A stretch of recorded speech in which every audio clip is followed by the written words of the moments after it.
They called them the workhorses of the sea, unglamorous, underpowered, and utterly expendable.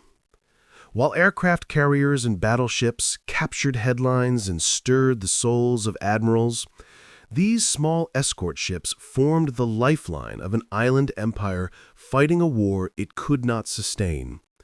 They escorted convoys through submarine-infested waters, hunted enemy submarines with inadequate equipment, and died in staggering numbers, often taking hundreds of men down with them into the cold Pacific depths.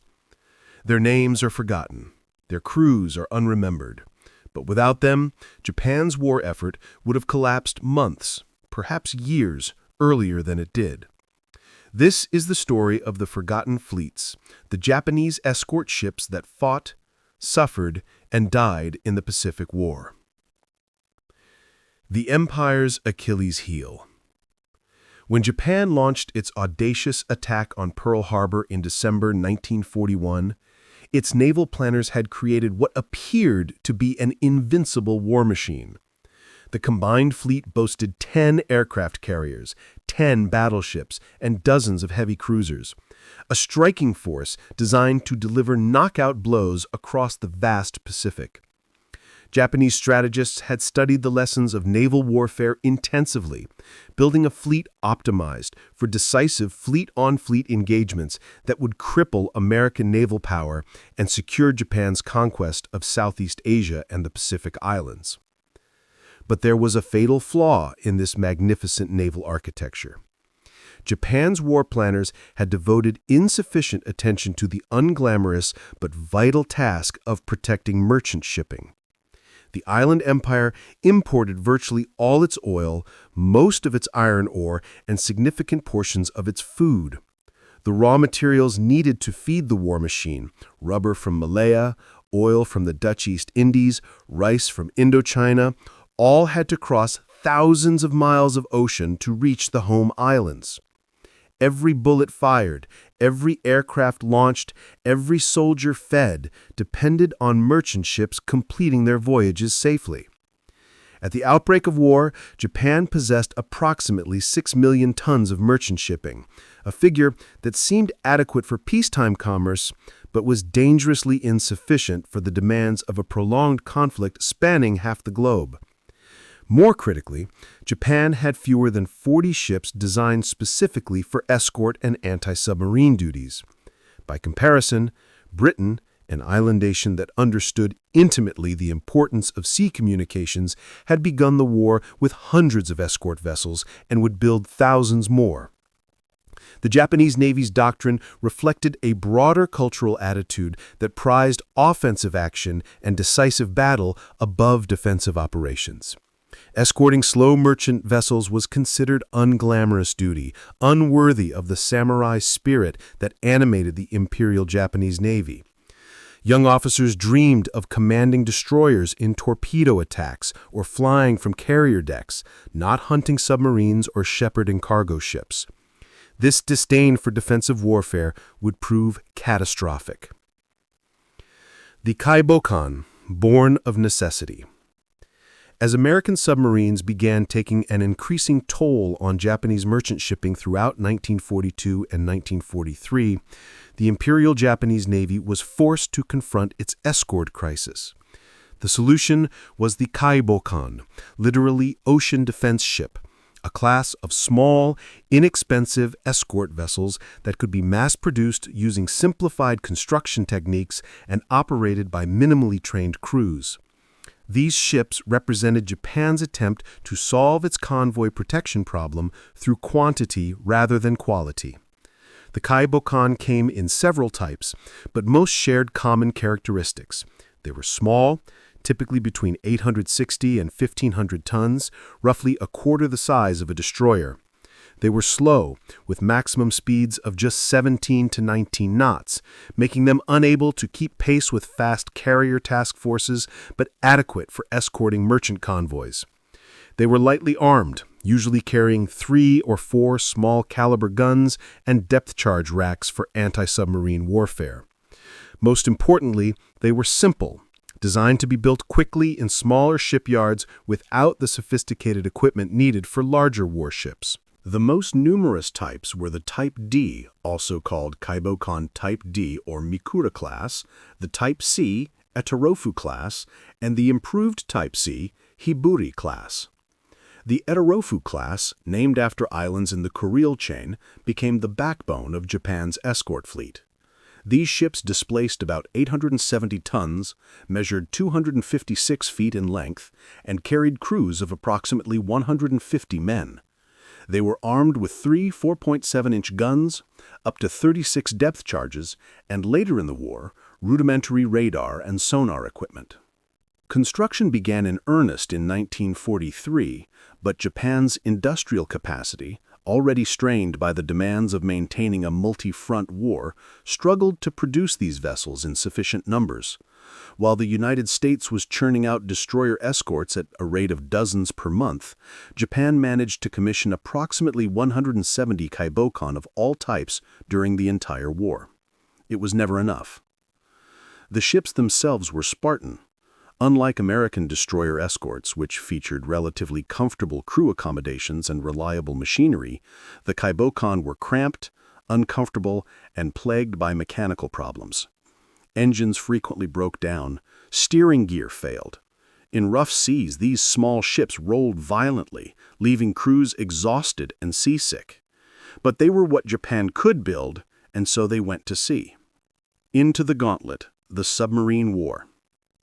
The primary mission of the Kaibokan was protecting merchant convoys from submarine attack, and in this role, they faced an enemy of unprecedented lethality, the United States submarine force.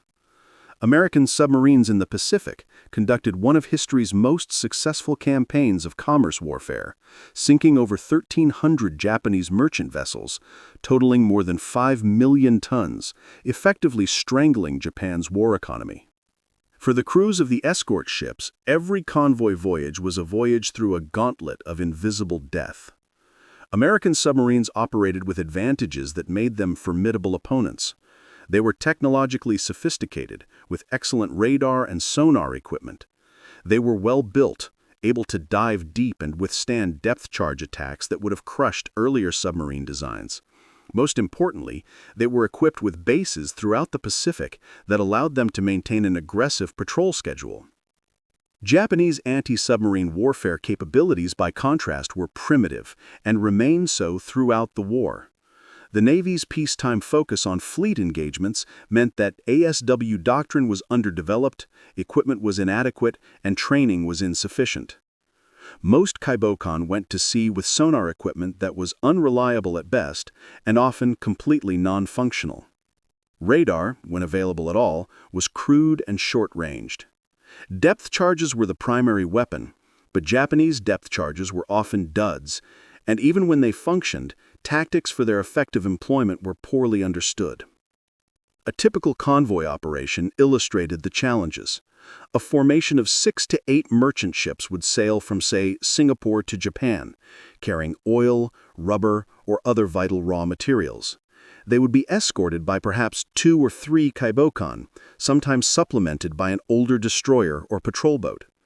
The convoy would sail in a predetermined pattern, zigzagging periodically in an attempt to complicate submarine targeting. The escorts would patrol around the formation, their sonar operators, often boys barely out of their teens, listening intently for the distinctive sound of a submarine's propellers. When a submarine was detected or suspected, the escort would attack. The ship would race toward the suspected position, increase speed to avoid counterattack, and release a pattern of depth charges set to detonate at various depths. The ocean would erupt in towering columns of whitewater. The escort would then turn, trying to regain sonar contact, and attack again and again. Sometimes these attacks succeeded. American submarines were sunk, their crews entombed in steel coffins on the ocean floor. But more often, the submarine would slip away, damaged perhaps, but alive to attack another day. Or worse, the submarine would already have fired its torpedoes before the escort could reach it. The results were devastatingly one-sided. American submarines developed tactics specifically designed to defeat Japanese escort screens. They would attack at night, when Japanese ships' poor radar made detection difficult. They would fire from angles that put merchant ships between themselves and the escorts. They would shoot and scoot, firing full spreads of torpedoes and then diving deep, exploiting the superior depth capabilities that Japanese sonar could not reach. For the merchantmen, the result was horror. A torpedo hit from a submerged submarine came without warning, a tremendous explosion that tore open a ship's hull, flooding cargo holds and engine rooms within seconds. Heavily laden tankers and cargo ships sank quickly. Men trapped below decks had no chance of escape. Those who made it to the water faced different terrors: sharks, exposure, or sometimes, if the convoy was under sustained attack, the terrible choice of escort commanders who had to decide whether to stop and rescue survivors or maintain the screen around the remaining ships. Death in 1,000 forms. While submarine attacks claimed the greatest number of merchant ships, the Kaibokan faced threats from multiple directions, each deadly in its own right. American air power, increasingly dominant as the war progressed, posed a particular threat to these small ships with their minimal anti-aircraft armament. By 1944, American carrier aircraft ranged across the Pacific with near impunity. Fast carrier task forces struck wherever they pleased, and their aircraft, Hellcats, Avengers, and Helldivers, were more than capable of overwhelming the defenses of small escort ships. A Kaibokan typically carried perhaps 4 or 5 25mm anti-aircraft guns, operated by crews with limited training and no fire control systems more sophisticated than optical sights. Against a coordinated attack by multiple aircraft, this armament was hopelessly inadequate. The attacks came in multiple forms. Dive bombers would appear seemingly out of nowhere, screaming down from high altitude to release their bombs at the last possible moment before pulling up. Skip bombing attacks sent bombs skipping across the water like stones, designed to strike ships at or below the waterline. Torpedo bombers would launch their weapons from low altitude, sending them air-wing through the water toward the escort's thin hull plating. When a bomb or torpedo struck a small escort ship, the results were catastrophic. These vessels had virtually no armor protection. A single bomb hit could tear open the deck, penetrate to the magazines or fuel tanks, and trigger a massive explosion that could break the ship in half. Survivors described ships literally disintegrating, going from functional warships to scattered wreckage in seconds. The speed of destruction meant that survival rates were often appallingly low. When a Kaibokan sank from air attack, it was not uncommon for more than half the crew to go down with it. Some escorts died in surface actions, outgunned encounters with American destroyers or cruisers that were bigger, faster, and far more heavily armed. During the Philippines campaign in late 1944, several Kaibokan found themselves caught in close-range engagements with American surface ships supporting landing operations. The results were predictable. Ships like the CD-22 and CD-114 fought with desperate courage, their small guns blazing at enemy vessels that could destroy them with single salvos. They bought time for convoys to scatter or retreat, time measured in minutes or even seconds, and paid for that time with their lives. Mines represented another omnipresent danger. American submarines and aircraft laid extensive minefields in Japanese coastal waters and along the approaches to major ports. The B-29 mining campaign of 1945, codenamed Operation Starvation, was particularly devastating, dropping thousands of mines in the Shimonoseki Straits and other vital waterways. Kaibokan, designed for anti-submarine warfare, had minimal minesweeping capability. They often had to lead convoys through suspected minefields using their own hulls as mine detectors, a role that predictably resulted in many being blown apart by massive underwater explosions. The human cost, life aboard the escorts. Behind the statistics of ships sunk and tons lost were human beings, young men, most barely into their 20s, who served aboard these escort ships under conditions of extraordinary hardship and danger. Understanding the fate of these forgotten fleets requires understanding what life was like for their crews. Conditions aboard a Kaibokan were harsh even by wartime standards. These small ships were chronically overcrowded, with crews packed into spaces far too small for their numbers. Enlisted men slept in cramped berthing areas, often sharing hammocks in rotation with men on different watches, a system known as hot bunking. Privacy was non-existent. The air below decks was stale and reeking with the smells of unwashed bodies, cooking oil, and diesel fuel. Food was monotonous and, as the war progressed and Japan's supply situation deteriorated, increasingly inadequate. Rice formed the basis of every meal, supplemented by small amounts of fish, pickled vegetables, and occasionally soybean products. Fresh food was rare on long voyages, and by 1944, many ships were operating with reduced rations. Sailors grew thin and meekened. Vitamin deficiencies led to diseases like beriberi. The combination of poor nutrition and constant stress wore down physical health and mental resilience. The work was relentless and exhausting. Anti-submarine warfare required constant vigilance.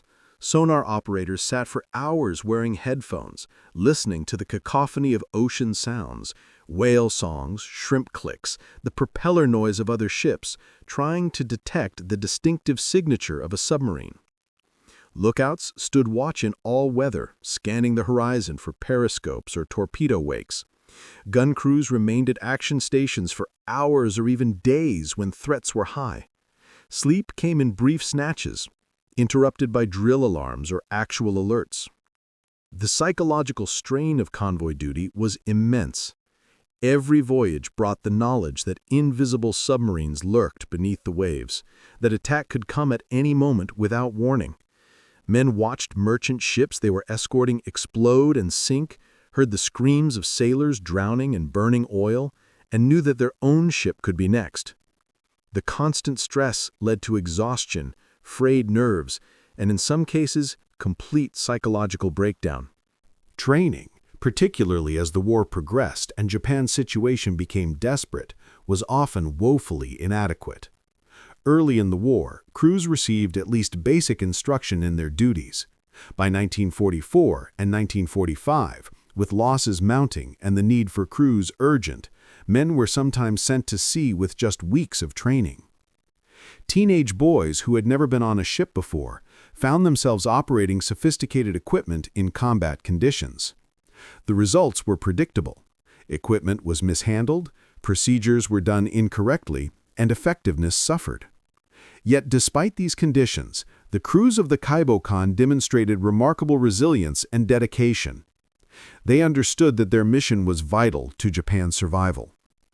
Letters and diaries that survived the war reveal young men who were frightened, certainly, but also determined to do their duty. They took pride in their ships, gave them affectionate nicknames, and formed bonds of camaraderie that sustained them through the worst conditions. They deserved better than the fate that awaited so many of them. 1944, the year of maximum danger. If 1943 had been difficult for Japan's merchant marine and its escorts, 1944 was catastrophic. This was the year when American submarine operations reached peak effectiveness, when American air power dominated the skies, and when the Imperial Japanese Navy's ability to protect its sea lanes collapsed entirely. For the Kaibokan and their crews, it was a year of desperate battles and terrible losses. The numbers tell part of the story.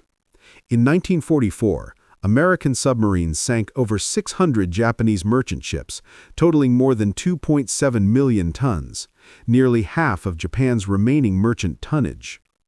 The combined fleet's operations consumed enormous quantities of fuel oil that had to be transported from the southern resource area, and every convoy route became a killing ground. The vital oil tanker routes from the Dutch East Indies to Japan saw particularly intense combat, with American submarines concentrating their efforts on strangling this critical supply line. The Battle of the Philippine Sea in June 1944 demonstrated Japan's declining naval power and further strained the escort forces. After the devastating defeat, in which Japanese naval aviation was essentially destroyed in what American pilots called the Great Marianas Turkey Shoot, the combined fleet's ability to provide even minimal support to escort forces evaporated entirely. The Kaibokan were increasingly on their own. The invasion of the Philippines in October 1944 created a new crisis. The approaches to the Philippines became a battleground, where Japanese convoys attempting to reinforce and supply the garrison ran into overwhelming American naval and air power. Escort ships found themselves not just defending against submarines, but engaging in surface actions against enemy destroyers and fighting off massive air attacks from escort carriers. Specific losses from this period illustrate the carnage. In August 1944, the escort ship Matsuwa was torpedoed and sunk by the submarine USS Parche while escorting a convoy in the Luzon Strait. Only 37 of her crew of 155 survived. In September, Hirado was caught by carrier aircraft during Operation Stalemate 2 and sank with heavy loss of life. In November, Manju was torpedoed by USS Pikuda. Another ship gone, another crew drowned. What made these losses particularly tragic was their futility. By late 1944, Japan's situation was strategically hopeless, but the imperial government continued the war. Convoys continued sailing, escort ships continued deploying, and men continued dying to sustain a war effort that could not possibly succeed. The crews knew it. Many of the ship's officers knew it. They went to sea anyway, because orders demanded it and because abandoning their posts was unthinkable. The strain on the survivors was becoming unbearable. Ships that escaped destruction one month would go to sea the next, with portions of their crew replaced by raw recruits. Veteran sailors, who had already survived multiple sinkings, found themselves assigned to new ships, sailing back into the same deadly waters. The psychological toll was immense. Some men simply broke, unable to face another voyage, but most endured, driven by duty, loyalty to their shipmates, or simply the absence of any alternative. The final agony, 1945. If 1944 was catastrophic, 1945 was apocalyptic. By the beginning of the year, Japan's merchant marine was in ruins, and the Kaibokan that remained were fighting a desperate defensive battle that they could not win. The noose was tightening. American forces were approaching the home islands themselves. The end was inevitable, but it would claim many more victims before it arrived. The mining campaign of early 1945 was particularly devastating. Operation Starvation, executed by B-29 bombers flying from the Mariana Islands, dropped thousands of mines in Japanese home waters. These were sophisticated weapons, magnetic mines, acoustic mines, and pressure mines that were extremely difficult to sweep. The Shimonoseki Strait, the vital waterway connecting the inland sea to the ports of southern Japan, became so heavily mined that it was nearly impassable. Escort ships attempting to lead convoys through these minefields paid a terrible price. CD-165 hit a mine in Tsushima Strait in January 1945 and sank within minutes. Shishika struck a mine in the Shimonoseki Strait in March and was blown apart. Kusagaki hit a mine in April and went down off the coast of Korea. These were not clean deaths. Men caught in mine explosions died from the crushing pressure of the water rushing in, from drowning in flooded compartments, or from wounds inflicted by the explosion itself. American submarines, now operating with near impunity, hunted in Japanese coastal waters that had once been considered safe. The USS Spadefish penetrated the Sea of Japan through the Tsushima Strait, and in January 1945 sank 4 ships, including the Escort Takatsumaru. USS Sea Devil torpedoed and sank the Escort Kume off Formosa in February. USS Tirante sank CD-17 in the Yellow Sea in March. The list went on and on. Air attacks reached a new intensity as American carrier task forces approached the home islands. During the massive airstrikes of March and April 1945, multiple escort ships were caught and destroyed. Okinawa became a focal point of devastation when the battle for the island began in April 1945. Japanese convoys attempting to supply the garrison faced overwhelming air attack. Multiple Kaibokan were sunk by aircraft during these operations, their anti-aircraft guns hopelessly inadequate against massed formations of American planes.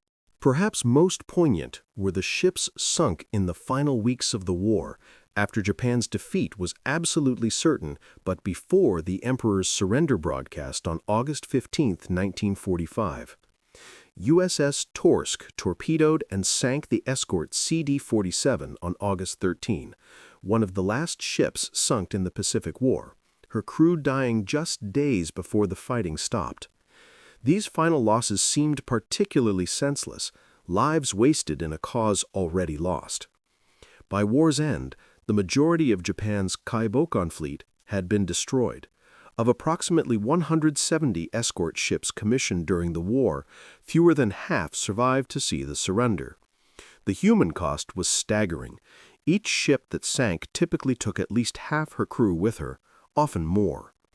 Thousands of young men, perhaps 15,000 or more in total, died aboard these escort ships. They died from torpedo explosions, from drowning, from fire, from blast injuries, from mine explosions, and from countless other forms of violent death at sea. The forgotten legacy. In the decades after World War II, the story of the Pacific War became dominated by narratives of major battles: Midway, Guadalcanal, the Philippine Sea, Leyte Gulf. Historians wrote extensively about carrier operations, battleship duels, and amphibious landings. The escort ships and their crews largely vanished from historical memory, relegated to footnotes and statistical appendices if they were mentioned at all. This forgetting was not unique to Japan. Escort ships of all nations have received less attention than their more glamorous counterparts. The British and Canadian corvettes that fought the Battle of the Atlantic, the American destroyer escorts that screened the invasion fleets, all have struggled for historical recognition compared to battleships and carriers. But the erasure of the Kaibokan story seems particularly complete. Part of this forgetting stems from the nature of their service. These ships did not participate in dramatic fleet engagements that could be easily narrated. They fought a grinding war of attrition against enemies that were often invisible, submarines detected only by sonar, if at all, or aircraft that appeared suddenly from the clouds. Their victories were convoys that reached port safely, negative events that left no dramatic record. Their defeats were ships that simply failed to arrive, often with no survivors to tell their stories. Cultural factors also played a role. In post-war Japan, there was a complex relationship with the military past. The devastating defeat and occupation created a national desire to move forward, to rebuild, to look toward the future, rather than dwell on the painful past. The Imperial Japanese Navy's legacy was particularly complicated, associated with the militarism and aggression that had led to catastrophe. It was easier to forget than to remember. The crews themselves, the survivors of these forgotten fleets, often did not speak about their experiences. This silence was common among combat veterans of all nations. The experiences were too painful, too traumatic to share with those who had not been there. But for the Kaibokan survivors, there was an additional burden. They had served on the losing side in a war their nation now viewed with profound ambivalence. Their sacrifices, rather than being honored, were often simply ignored. Yet the story of these ships and their crews deserves to be remembered, not because they fought for a cause we would now endorse. Imperial Japan's war was aggressive and brutal, marked by atrocities and suffering inflicted on millions, but because their experience illuminates important truths about war, about institutional failure, and about human endurance under impossible conditions. Lessons from the depths. The fate of Japan's escort ships offers sobering lessons that remain relevant decades later. The first and most obvious is the danger of strategic myopia. The Imperial Japanese Navy's pre-war focus on decisive battle and its disdain for defensive operations created vulnerabilities that proved fatal. By failing to invest adequately in convoy protection, by treating merchant shipping security as a secondary concern, Japan ensured that even its early victories would be unsustainable. The most powerful battleships and sophisticated aircraft carriers meant nothing if the oil to fuel them could not reach Japanese ports. This lesson applies beyond naval warfare. In any extended conflict, logistics and sustainability matter as much as combat power. A military force optimized purely for offensive operations, with insufficient attention paid to protecting supply lines and maintaining operational continuity, is fundamentally brittle. Initial successes can create an illusion of invincibility that obscures underlying weaknesses, until those weaknesses become catastrophic failures. The Kaibokan story also illustrates the limits of trying to solve strategic problems with inadequate resources. Japan's decision to build large numbers of small, simple escort ships represented a recognition that convoy protection was necessary, but the ships provided were simply not good enough to do the job effectively. They were too small, too slow, too poorly equipped, and too few in number. Fielding inadequate equipment in large quantities does not solve a capability gap, it just creates more targets. There is a human dimension to these lessons as well. The crews of these ships were asked to perform an impossible mission with inadequate tools. They faced enemies who were technologically superior, numerically overwhelming, and operating from positions of strategic advantage. Yet they kept going to sea, kept running the gauntlets, kept trying to fulfill their duty even as their prospects became hopeless. This speaks to both the remarkable resilience of the human spirit and the tragedy of institutional failure that wastes such dedication. The psychological cost of sustained operations under conditions of near certain defeat deserves particular attention. By 1944 and 1945, the men sailing on Kaibokan knew that Japan was losing the war. They could see the evidence all around them: merchant tonnage declining, ships not returning from voyages, American aircraft appearing in skies that should have been defended. Yet they continued serving because the alternative, mutiny, desertion, or simply refusing orders, was culturally unthinkable and practically impossible. This created a psychological trap where rational assessment of hopeless odds coexisted with continued action in service of a lost cause. The mental toll was devastating. Voices from the depths. In recent decades, some efforts have been made to recover the stories of the Kaibokan and their crews. Japanese historians and researchers have conducted interviews with survivors, now elderly men in their 90s or beyond. Their accounts provide a human dimension to what otherwise remains a story of statistics and ship names in casualty lists. Survivors remember the constant fear, the knowledge that a torpedo could strike at any moment without warning. They remember the sound of depth charges exploding, the shuddering of the ship as the pressure waves struck the hull. They remember sonar contacts that might have been submarines or might have been schools of fish or temperature laters in the water. And the terrible responsibility of deciding which contacts justified calling the captain to the bridge at 3 a.m. They remember seeing ships they were escorting take torpedo hits, the flash of the explosion, the column of water and debris shooting upward, the sickening sight of a vessel breaking in half and sinking within minutes.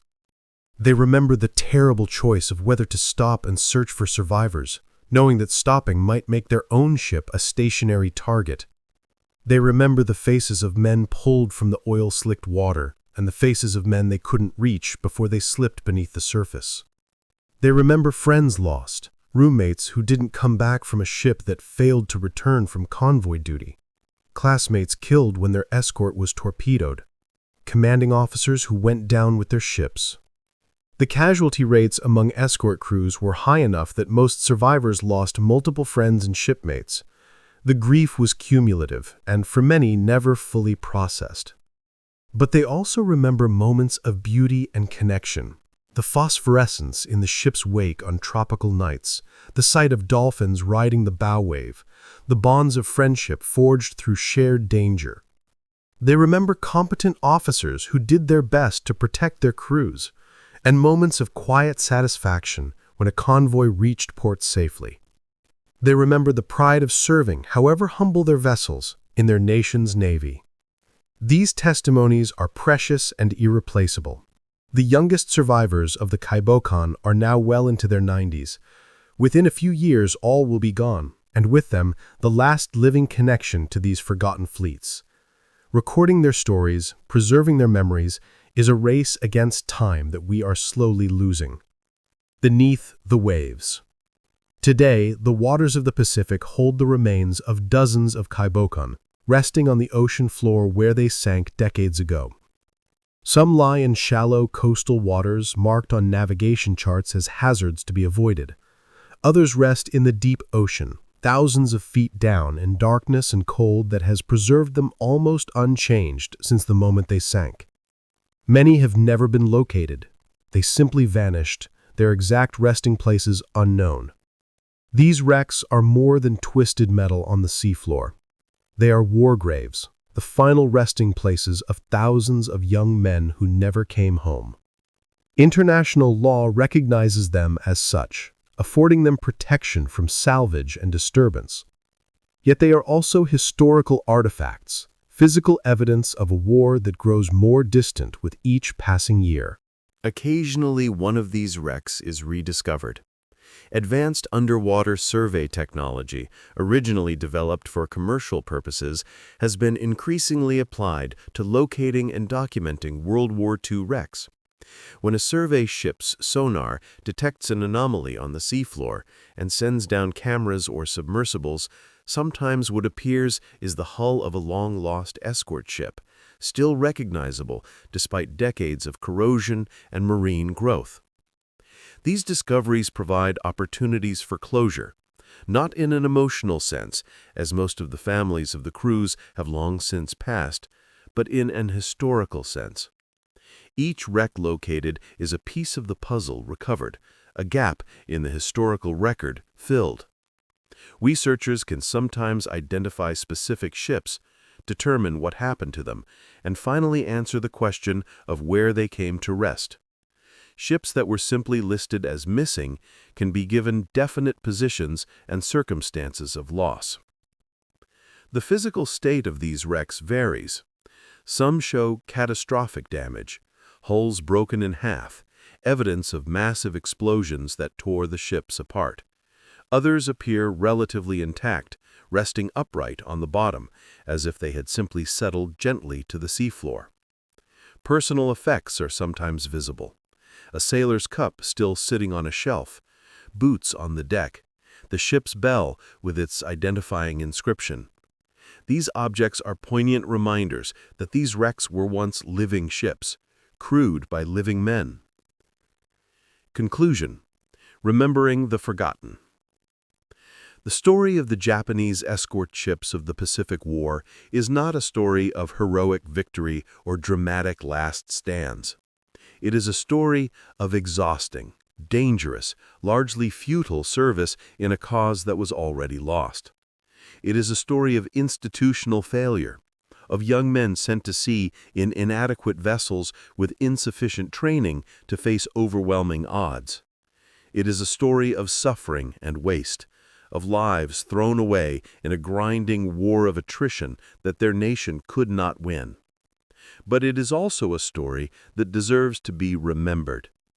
The crews of the Kaibokan were neither heroes nor villains. They were young men doing their duty as they understood it, in circumstances they did not create and could not control. They showed courage under fire, dedication to their missions, and loyalty to their shipmates. They endured hardships that would break many of us.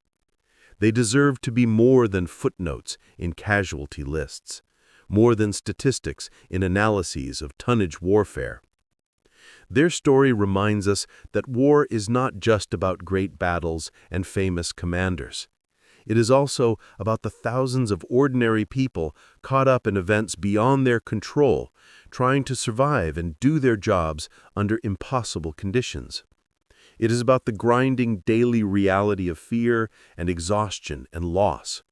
It is about institutional failures that waste lives and squander dedication. These are uncomfortable truths, but they are important ones. The Kaibokan and their crews fought and died in a war their nation should never have started, in service of a cause that was morally bankrupt and strategically doomed. This does not diminish the individual courage and sacrifice of the men who served aboard these ships. It does, however, underscore the tragedy of war itself, how it takes young lives full of potential and wastes them in service of failed strategies and bankrupt ideologies. As the last survivors of these forgotten fleets pass away and their stories fade into history, we have a responsibility to preserve their memory, not to glorify war or whitewash the aggressive conflict that Japan initiated, but to bear witness to what was endured. These young men, sailing in their small ships through dangerous waters, deserve to be remembered. The story of how they lived, how they served, and how they died illuminates truths about war, about institutional failure, and about human nature that remain relevant today.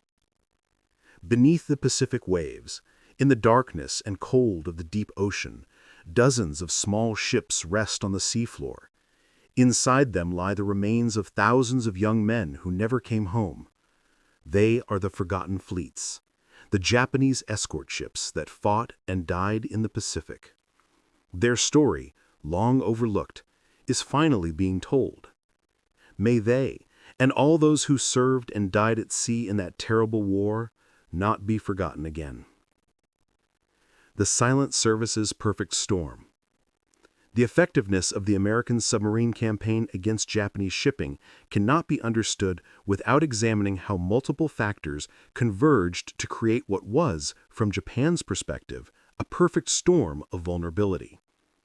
While the Kaibokan struggled with inadequate equipment and doctrine, their adversaries were experiencing a technological and tactical renaissance that would make them the most lethal submarine force in history.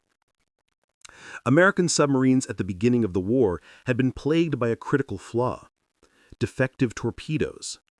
The Mark 14 torpedo, which should have been a devastating weapon, suffered from multiple problems. Its magnetic exploder often detonated prematurely or not at all. Its contact exploder frequently failed on direct hits. Its depth-keeping mechanism ran deeper than set. These defects meant that throughout 1942 and into 1943, American submarines often made perfect attacks, only to watch torpedoes fail to sink their targets. Submarine commanders returned from patrols with stories of hitting enemy ships multiple times without result, leading to intense frustration and controversy. But by mid-1943, these problems had been identified and corrected. When the Mark 14 finally worked as designed, it proved devastatingly effective. Combined with improving tactics, better intelligence about Japanese convoy routes, and the breaking of Japanese naval codes that allowed submarines to position themselves along enemy shipping lanes, American submarines became extraordinarily lethal. For the Kaibokan, this meant that by the time they were being produced in significant numbers, they faced an enemy operating at peak effectiveness. The submarine wolfpack tactics that had proven so effective in the Atlantic were adapted for Pacific conditions. Multiple submarines would coordinate attacks on the same convoy, overwhelming the escort's ability to respond. While one submarine drew the escorts away with a diversionary attack, others would strike the merchant vessels from different angles. Communication between submarines improved, allowing them to share information about convoy positions and routes in near real time. Japanese code-breaking failures compounded the problem. While American codebreakers had achieved remarkable success in reading Japanese naval communications, Japanese efforts to break American codes were far less successful. This meant that the United States Navy often knew where Japanese convoys would be before they sailed, while Japanese forces operated largely blind to American submarine positions.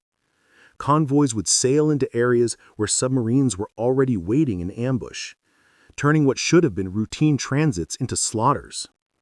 The Kaibokan crews were aware, at least in general terms, that they faced a technological superior enemy. But the full extent of their disadvantage, the fact that their communications were being read, that their routes were known in advance, that they were being hunted by an enemy who could see them while they remained blind, was not understood until after the war. This asymmetry meant that even when escort crews performed their duties competently, even when they made tactically sound decisions, they were often doomed by strategic factors completely beyond their control. The China Seas, a special hell.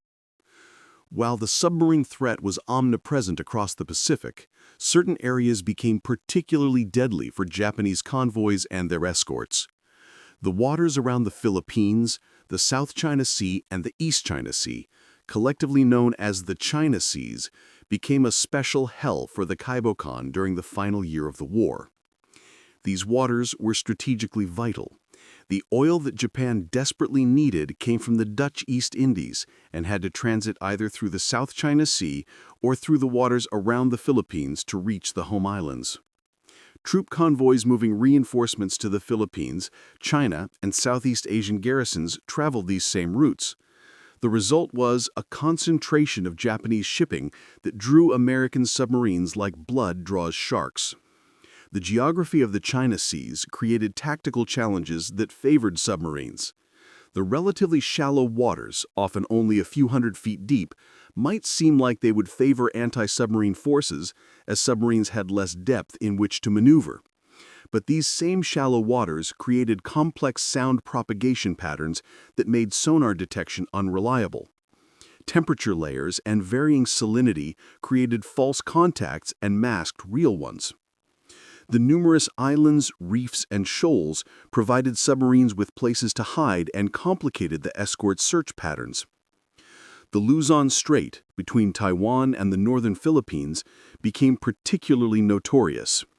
This narrow passage was a choke point that convoys had to transit, and American submarines stationed themselves there in what became known as convoy towage.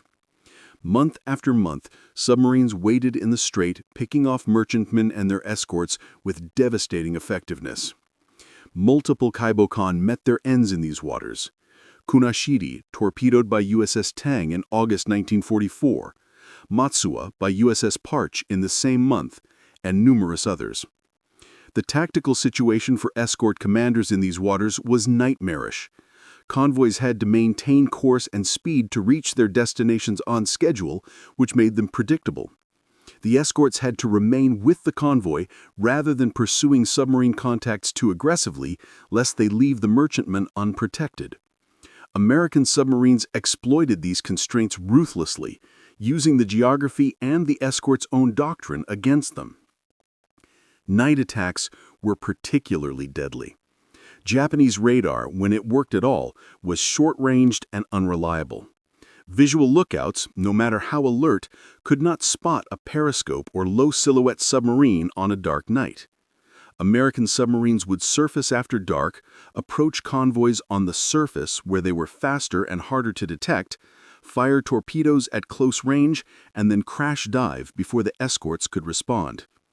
By the time a Kaibokan reached the position where a submarine had been, there was often nothing to attack. The submarine had gone deep and silent, or had slipped away on the surface at speeds the escort could not match. Survivors of these engagements describe a sense of helplessness. They were doing everything their training and doctrine prescribed, maintaining sonar watch, prosecuting contacts, coordinating with other escorts, but the results were catastrophic. Convoy after convoy lost ships. The same escort might sail with 6 merchantmen and return with 3, then sail again with another convoy and lose more. The cumulative psychological impact was devastating. Crews began to view each voyage as a sentence of death, not a question of if they would be attacked, but when and whether they would survive when it happened. The technology gap, more than just equipment. The technological disadvantage faced by the Kaibokan went beyond having inferior sonar and radar. It represented a broader gap in industrial capability, scientific understanding, and operational doctrine that Japan could not bridge during the war. Japanese sonar technology was fundamentally limited. The Type 93 and Type 3 hydrophones used on most kaibokan were passive listening devices rather than active sonar. They could detect the sound of a submarine's propellers if conditions were right, but they could not determine range or precise bearing with any accuracy. They were also highly susceptible to interference from the Escort's own machinery, from sea conditions, and from marine life. In practice, sonar operators often couldn't distinguish between a genuine submarine contact and background noise. When Japanese ships did receive active sonar, equipment that could send out sound pulses and detect the echoes from submarines, it was generally inferior to Allied equivalents. The equipment was less powerful, less reliable, and less sophisticated. It lacked the range and precision needed to effectively track and attack submarines at the distances necessary to prevent torpedo attacks on convoys. By the time a submarine was close enough to be reliably detected with Japanese sonar, it was often already in firing position.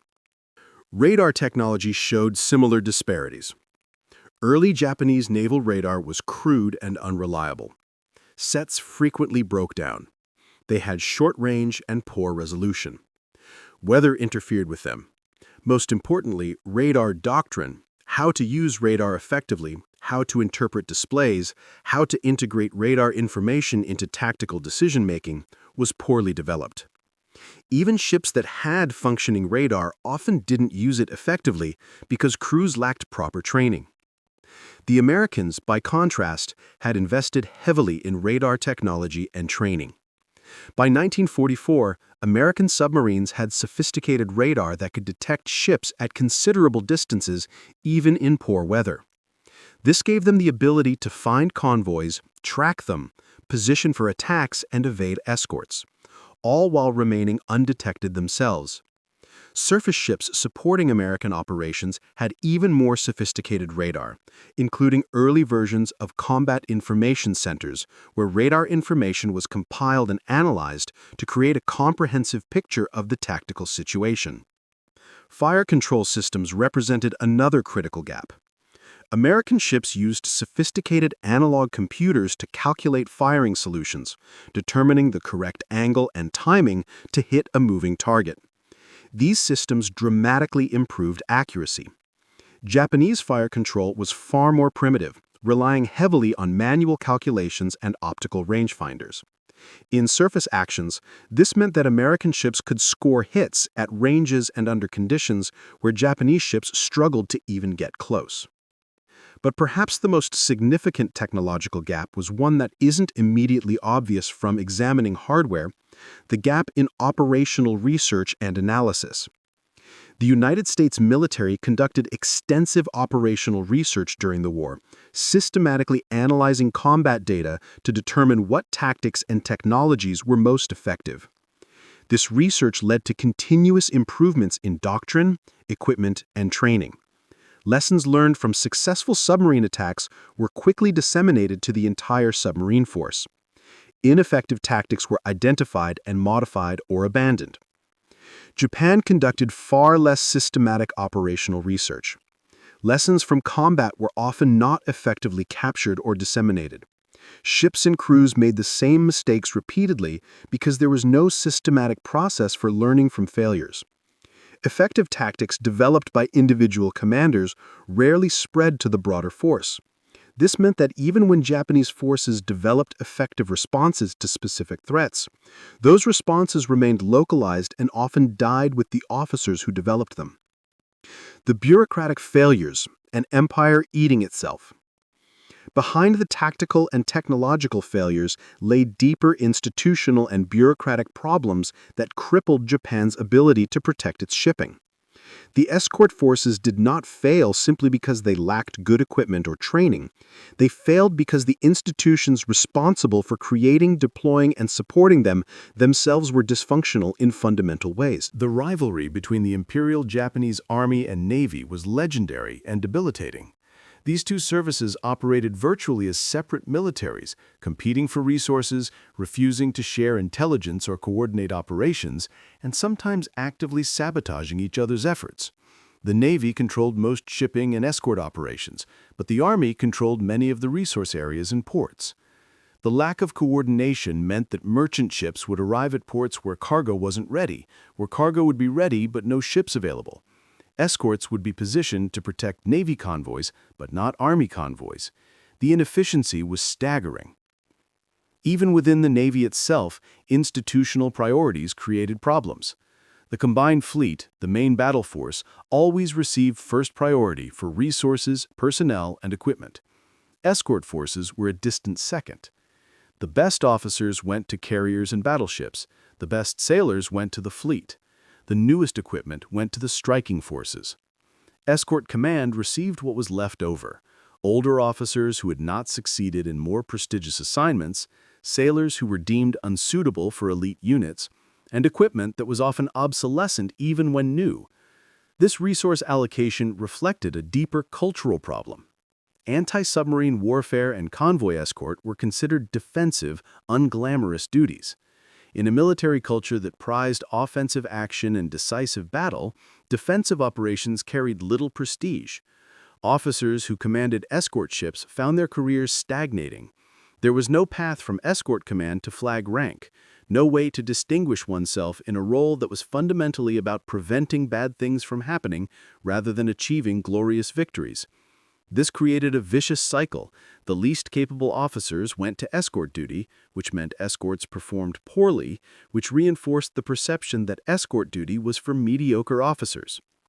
The production priorities were similarly skewed. Even after it became clear that merchant shipping losses were reaching catastrophic levels, Japan continued to devote enormous resources to building battleships and fleet carriers that it lacked the fuel to operate and the pilots to fly from. The super battleship Shinano, converted to a carrier, was torpedoed and sunk by USS Archerfish in November 1944 on her maiden voyage, an enormous investment of resources, destroyed before she could contribute anything to the war effort. Those same resources could have built dozens of escort ships and hundreds of anti-submarine aircraft. The strategic myopia was breathtaking. Training infrastructure collapsed as the war progressed. Early in the conflict, escort crews received at least basic training in their duties, but as losses mounted and the need for replacements became urgent, training time was cut drastically. By 1944, men were being sent to sea with just weeks or even days of preparation. They didn't understand their equipment, they didn't know anti-submarine tactics, some didn't even know basic seamanship. The result was that even when ships had functioning sonar or radar, the crews often couldn't operate them effectively. The maintenance and logistics system was equally problematic. Ships operated with chronic maintenance deficits because port facilities were overwhelmed and spare parts were scarce.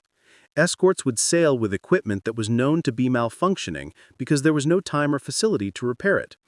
The cumulative effect of deferred maintenance was ships that broke down at sea, leaving convoys with reduced escort coverage at the moment they needed it most. Some ships were lost not to enemy action, but simply to mechanical failures that occurred at inopportune moments. Engines failing during submarine attacks, steering gear breaking down in minefields, electrical fires at critical moments.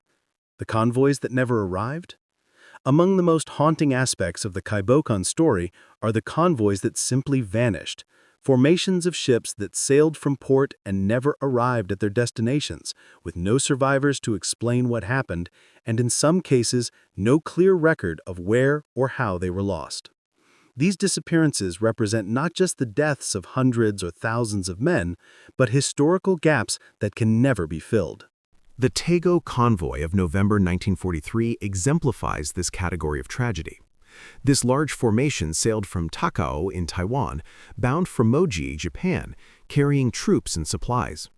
Multiple escorts accompanied it, including the Kaibokan Kura and Kashi Maru. Somewhere in the East China Sea, the convoy was attacked, probably by submarines, possibly by aircraft. The records are unclear. Several ships were sunk, others were damaged. The convoy scattered. Kura never reached port. Exactly what happened to her, where she sank, how many of her crew survived, none of this is known with certainty. She simply ceased to exist, noted in records only as missing, presumed sunk. Similar stories repeat throughout the casualty lists.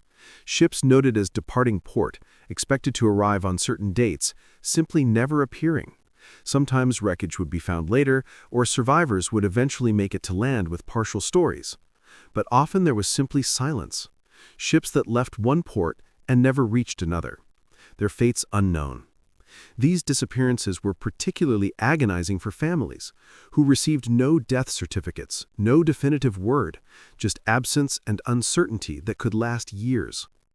The incomplete historical record means that even now, more than 75 years after the war's end, there is uncertainty about exactly how many escort ships were lost and under what circumstances.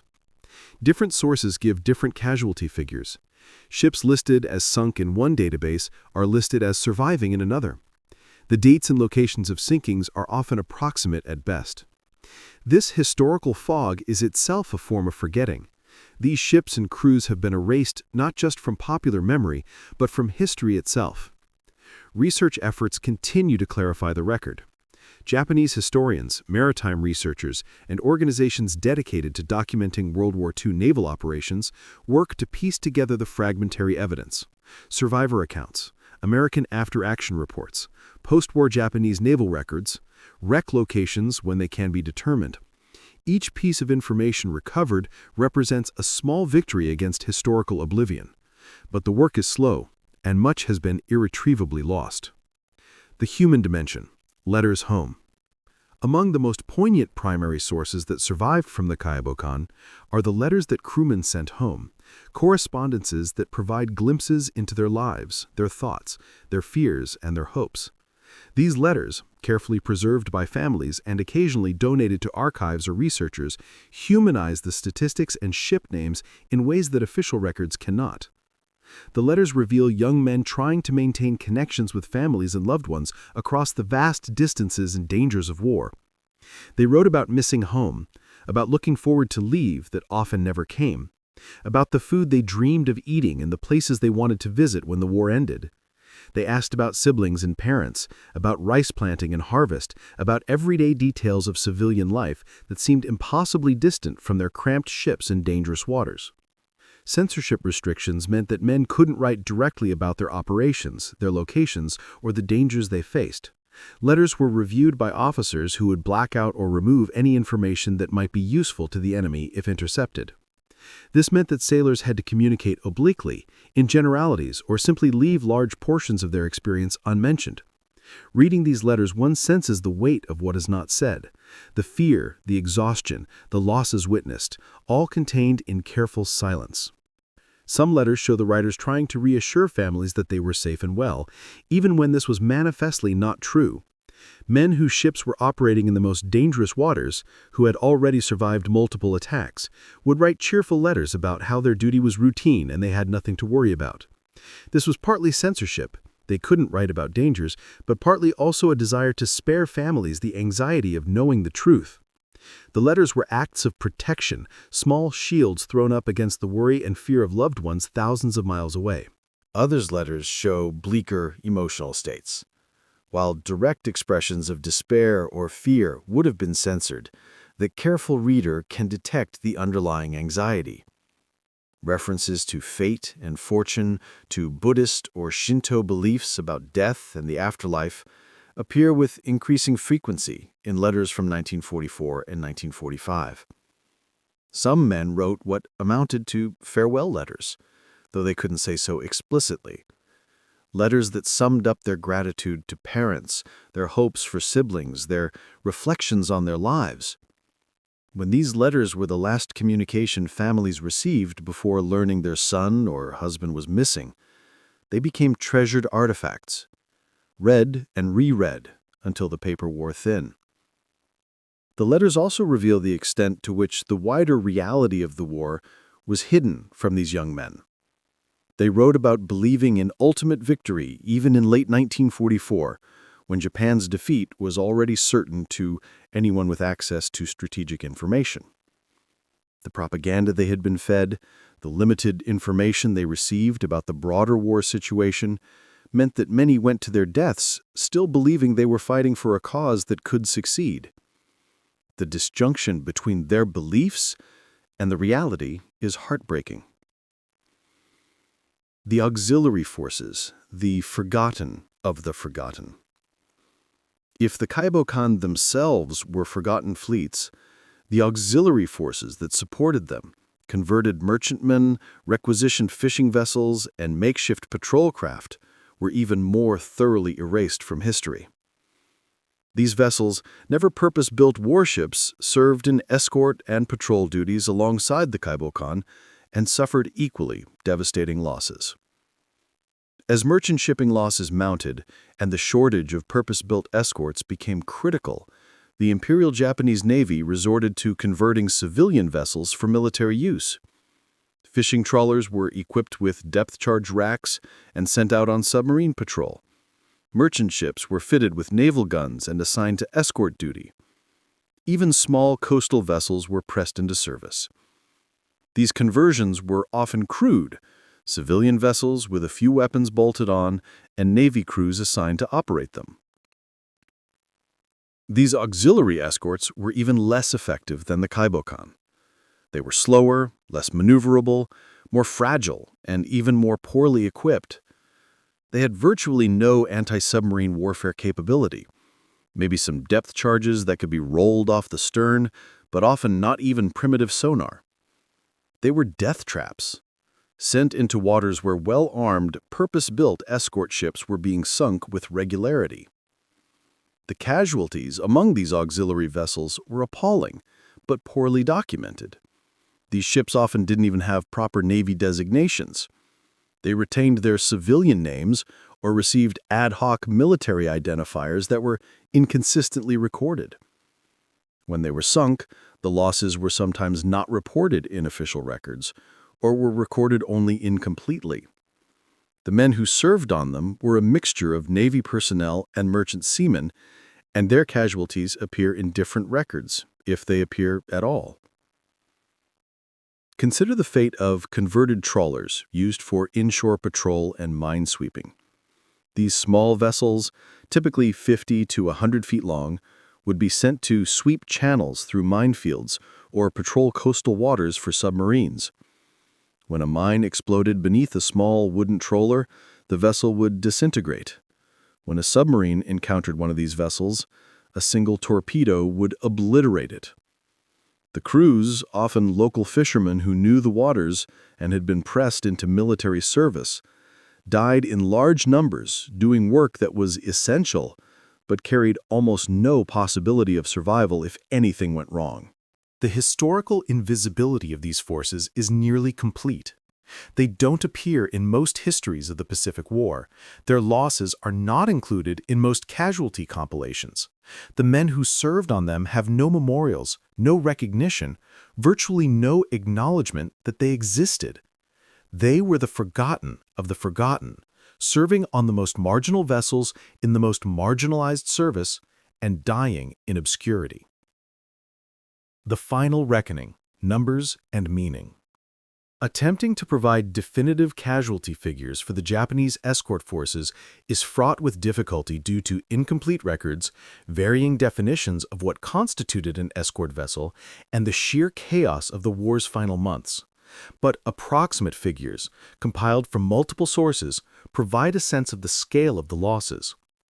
Of approximately 170 Kaibokan commissioned during the war, roughly 80 to 90 were sunk by war's end, a loss rate approaching 50%. This figure doesn't include vessels severely damaged and out of service, or those sunk after the surrender while being used for repatriation operations or mine clearance. If we include auxiliary escorts, converted vessels, and requisitioned craft, the number of losses climbs into the hundreds, with the exact figure unknown but certainly substantial. The human cost is harder to calculate, but certainly measured in the tens of thousands. A typical Kaibokan carried a crew of 150 to 180 men. When a ship sank, survival rates varied dramatically depending on circumstances. A torpedoed at night without warning might lose 80% or more of her crew. A ship sunk in daylight after prolonged air attack with time to prepare might see 50% survive. Ships that hit mines often had time for organized abandonment, improving survival odds. Averaging across all circumstances, perhaps half the crew died when a ship went down. Using conservative estimates, 85 Kaibokan sunk, average crew of 160, average casualty rate of 50%, suggests approximately 6,800 deaths among Kaibokan crews alone. Adding auxiliary vessels, vessels damaged with heavy casualties, and the deaths from disease and accidents among crews of ships that survived, the total death toll among Japanese escort forces likely exceeded 15,000 men. This is comparable to the total casualties of a major land battle, but spread across 4 years and thousands of square miles of ocean. These numbers, already tragic, fail to capture the individual reality of each death. Behind each statistic was a young man, someone's son perhaps, someone's husband or father, who died far from home, often in circumstances of terror and agony. Death by drowning, death by fire, death from injuries sustained in explosions, death from exposure after hours or days in the water, none of these are easy deaths. The men who survived to be rescued often carried physical and psychological scars for the rest of their lives. The broader impact on Japanese society was substantial but difficult to quantify. 15,000 deaths in a war where Japan's total military deaths exceeded 2 million might seem like a small fraction, but these deaths were concentrated in specific communities, the coastal towns and fishing villages that provided many of the Navy's sailors. Some small towns lost dozens of young men, an entire generation wiped out. The social and economic impact of these losses persisted for decades after the war. Legacy and remembrance in modern Japan. In contemporary Japan, the memory of the Kaibokan and their crews exists in a complex space between commemorating sacrifice and grappling with historical responsibility. Unlike in some nations where military service in World War II is straightforwardly honored, Japan's relationship with its wartime past remains contested and complicated. This affects how and whether the escort forces are remembered. The Japanese Maritime Self-Defense Force, the modern Navy, has a complicated relationship with its World War II predecessor. While acknowledging historical continuity, the JMSDF operates under constitutional constraints that limit its role to self-defense and emphasizes its break with imperial militarism. Some memorials exist, though they are relatively few. At the Yasukuni Shrine in Tokyo, where Japan's war dead are commemorated, the names of men killed on escort ships are inscribed alongside all other military casualties. But Yasukuni itself is controversial, both within Japan and internationally, due to its inclusion of convicted war criminals and its association with nationalist ideologies.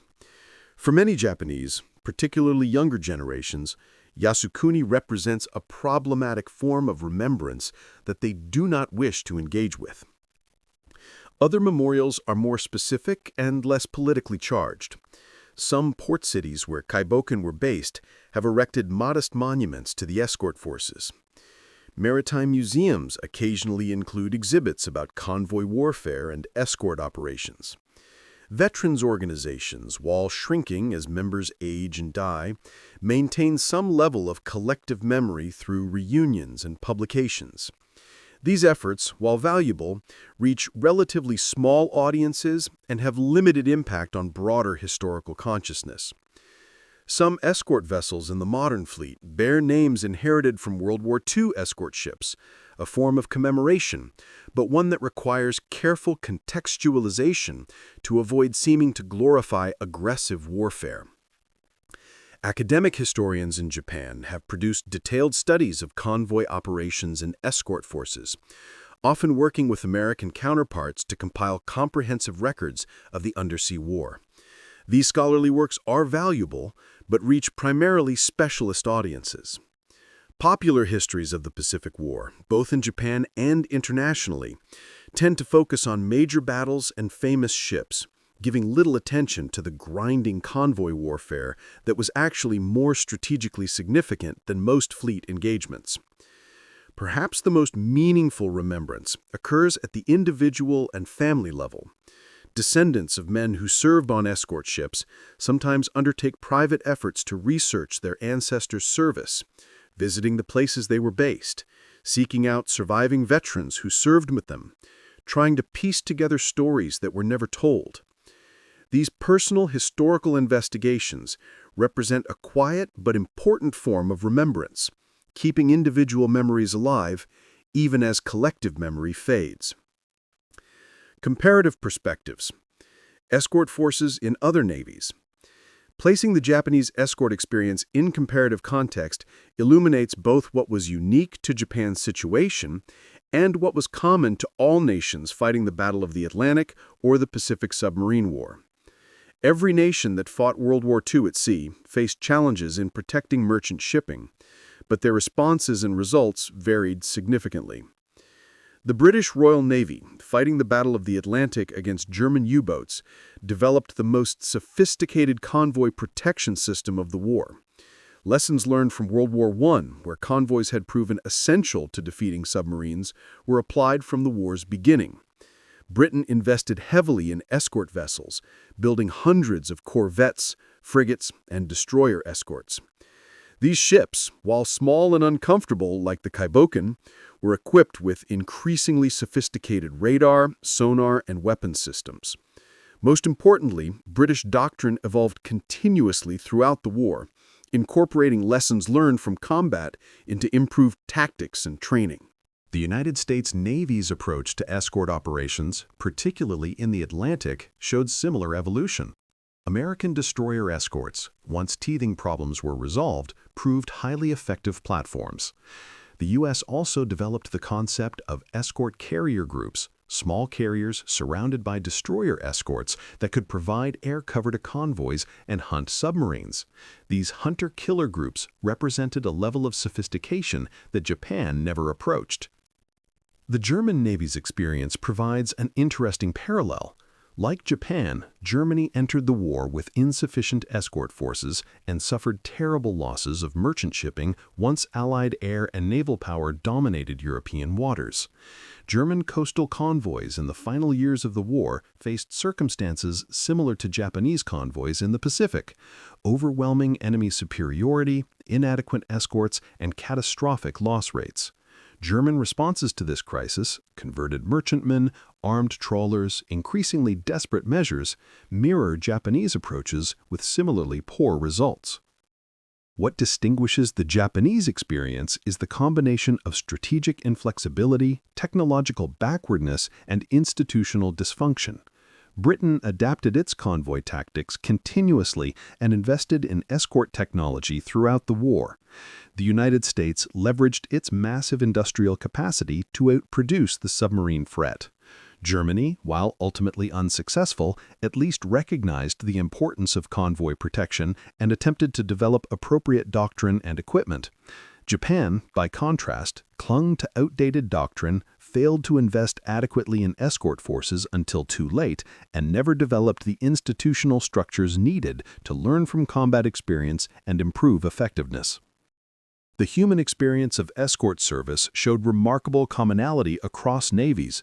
British corvette crews in the North Atlantic, Japanese Kaiboken crews in the Pacific, and German convoy escorts in the Baltic all faced similar hardships: dangerous seas, inadequate sleep, constant fear, terrible living conditions, and the knowledge that their unglamorous work was essential but unrecognized.